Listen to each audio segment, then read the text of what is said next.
আসসালামু আলাইকুম, welcome back to my channel. আজকে আমি মুখে লেগে থাকার মতো একটি সুন্দর ডেজার্ট রেসিপি নিয়ে এসেছি আপনাদের জন্য।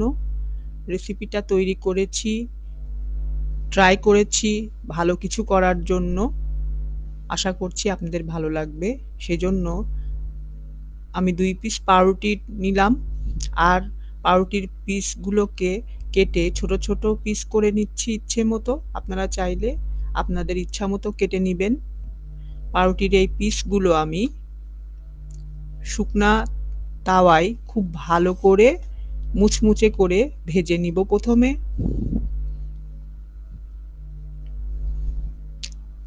বেশ সময় নিব, অনেক সময় নিয়ে আস্তে আস্তে করে পাউরুটির সব পিসগুলোই বাদামি করে ভেজে নিতে হবে।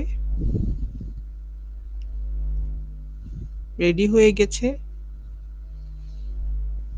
এবারে যে বাটিতে আমি ডেজার্টটি তৈরি করব সেই বাটিতেই প্রথমে দিয়ে দিলাম পাউরুটির টুকরোগুলো, চারিদিকে ছড়িয়ে রেডি করে নিব। আর ওপর থেকে দিয়ে দিচ্ছি টুটি ফুটি, ড্রাই ফ্রুট দিচ্ছি,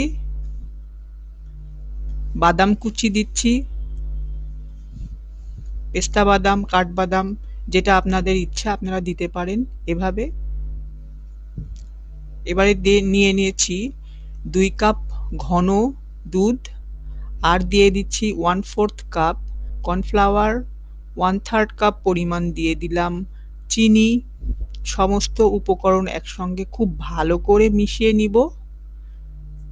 মিশিয়ে নেওয়ার পর লো মিডিয়াম আঁচে একটু সময় ধরে ঘন করে রান্না করে নিতে হবে। দুধটা খুব ঘন করে জাল দিতে হবে। রেডি হয়ে গেছে। এবারে আমি পাউরুটির পিসগুলোর ওপরে দুধের মিশ্রণটি খুব ভালো করে ঢেলে দিব।